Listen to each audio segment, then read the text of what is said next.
Hello there. In this video we're going to present another irrationality proof.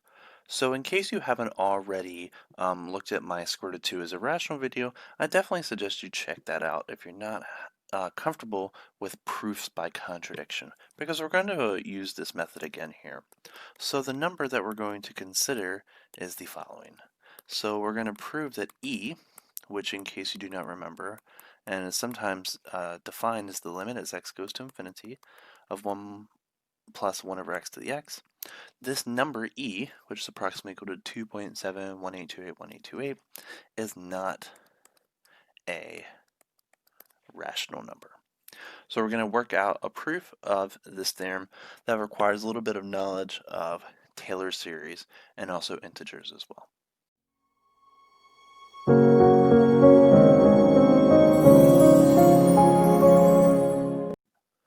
Alright, so I'm going to assume that you have some idea about Taylor series and its properties. So with that assumption, I'm just going to jump right into the proof of this theorem. So proof. And we're going to be using contradiction as our method. So we're going to begin by assuming otherwise. So we're going to assume that e is a rational number. So that means there exist integers a, b in the set of integers, and we can assume that a, b are both non-zero and not just b, because e is definitely greater than 0, such that e is equal to a over b, and we can choose, we can show or choose a and b such that the greatest common divisor of a and b is equal to 1. But that's not necessary for this proof, but we can choose it just for cleanliness if we want. Alright, so just recall the Taylor series for e to the x. So no, this is just going to be equal to the sum from L is equal to 0 to infinity of x to the L divided by L factorial. So if we take x to be equal to 1, then e, the number of interest in our case, is just going to be the sum from L is equal to 0 to infinity of 1 divided by L factorial, right? Alright, so if that is the case, that means e is equal to, so 1 over 0 factorial is going to be 1, 1 over 1 factorial is going to be 1, plus 1 over 2 factorial, plus 1 over 3 factorial, plus 1 over 4 factorial, plus 1 over 1 factorial, plus 1 over k factorial, plus 1 over k plus 1 factorial, plus onwards, right?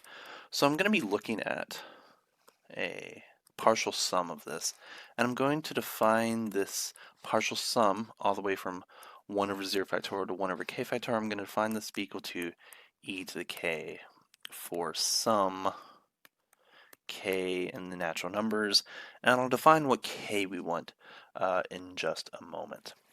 So if that sum is ek by definition, then we have that e is equal to ek plus 1 over k plus 1 factorial plus 1 over k plus 2 factorial plus and so on, right? So it's very easy to see that, of course, 1 over k factorial, 1 over k plus 1 factorial, and so on are all positive numbers. So we can easily see that e is bigger than ek, or equivalently ek is less than e, right? So these are obvious properties. So let's choose a particular k that we want. So we're going to let k be greater than or equal to the denominator of b. And remember, e was defined to be the ratio of these two integers a and b. So we're going to let k be greater than or equal to b such that k is a multiple of b. So you can let k be b, you can let k be 2b, you can let k be 3b, but I'm going to let k just be an arbitrary multiple of b here. I'm not going to choose a particular one. Alright, so with that being said, now I'm going to define a special number. And this is going to be our trick for this proof. We're going to define the number d to be equal to k factorial times e minus ek. Now remember, e is defined to be a over b, and k is just some arbitrary multiple of b, right? So what is this? So this is going to be k factorial times a over b minus 1 plus 1 plus 1 over 2 factorial plus 1 over 3 factorial plus all the way out to plus 1 over k factorial, right? So what do we have? So if we distribute k factorial to everything here, so this is going to be equal to a times k factorial over b minus k factorial plus k factorial plus k factorial over 2 factorial plus k factorial over 3 factorial plus all the way out to k factorial over k factorial. So notice that all these denominators, 2, 3 factorial, which is 6, k factorial, all divide into k factorial. Those are just integers. We're assuming that k is a multiple of b. But here, do we have to really choose that to be a multiple of b? Actually, no, in this case, right? Because what we want is d to be an integer, ideally, and you'll see why in a moment.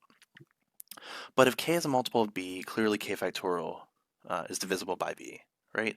And even if k is not a multiple, k is greater than or equal to b. So either b divides into k or one of its factors less than or equal to it. So this, of course, is going to be an integer, and everything else is an integer. So we have that d is going to be a positive integer as well, right? And this is going to be useful. All right, so what else do we have? So we have d is a positive integer. We also have that k is a positive integer as well by definition, right? Because b is a positive integer, a is a positive integer, so k is a positive integer as well. All right, so let's put together everything that we have here. So clearly d is a positive number. So d is greater than 0, and d, as we know, is k factorial times. So when we take away e minus this term, we're just going to be left with the k plus 1 onwards terms of the actual Taylor series of e. So we're just going to be left with 1 over k plus 1 factorial plus 1 over k plus 2 factorial plus 1 over k plus 3 factorial and so on, right? So once we multiply everything by k, notice that k plus 1 factorial is just k plus 1 times k factorial. K plus 2 factorial is k plus 2 times k plus 1 times k factorial. So each of these things have k factorial in it, so k factorial pretty much disappears from this expression, leaving us some products in the denominators. So we're just going to have k plus 1 there. We're going to have k plus 2 times k plus 1 there. And then we have 1 over k plus 3 times k plus 2 times k plus 1 there. And we have all the terms that follow after it. So we're just going to try and compare this to something that we are a little bit more familiar with. So what I'm going to do is I'm going to replace k plus 2 with k plus 1. So I have 1 over k plus 1 plus 1 over k plus 1 times k plus 1. And then, so which one is bigger? 1 over k plus 2 or 1 over k plus 1? And I'll give you just a second to think about that. So which is bigger, 1 over k plus 2 or 1 over k plus 1? So k plus 2 is larger than k plus 1. That means 1 over k plus 2 is less than 1 over k plus 1. Right, so this is strictly less than. And I can do that pretty much for all these terms, right? So I have k plus 1, k plus 1, k plus 1, and so on, right? So this is just another way of writing 1 over k plus 1 plus 1 over k plus 1 squared plus 1 over k plus 1 cubed, and so on, right? So what I'm going to do is I'm going to subtract 1, add 1 to this expression. Have 1 over k plus 1 plus 1 over k plus 1 squared, and so on. And pretty much what I'm constructing is an infinite series here, right? So let's just write what we have here. So 0 less than d is less than negative 1 plus the sum from L is equal to 0 to infinity of 1 over k plus 1 raised to the L, right? All right, so what do we know? So we know k plus 1 is a positive integer, right? So that means 1 over k plus 1 is going to be in the interval 0, comma 1, right? That's very easy to prove. So if this is true, what can we tell about this infinite series? So this converges, and it is a geometric series, right? Okay. So we have 0 less than d, which is less than negative 1 plus, so what does it converge to? It converges to 1 over 1 minus that common ratio, which is 1 over k plus 1, right? So this is just going to be equal to negative 1 plus, so I'm going to have 1 over, so I'm going to multiply top and bottom of this by k plus 1, so I have k plus 1 minus 1 over k plus 1, which is going to be equal to negative 1 plus k plus 1 over k. Then I'm just going to divide k into both of those, so I'm going to have 1 plus 1 over k. Negative 1 and 1 cancel, so I have 1 over k. So therefore we have 0 less than d less than 1 over k. Very beautiful inequality. Now my claim is that we are done. And why is that? So d is a positive integer. K is a positive integer.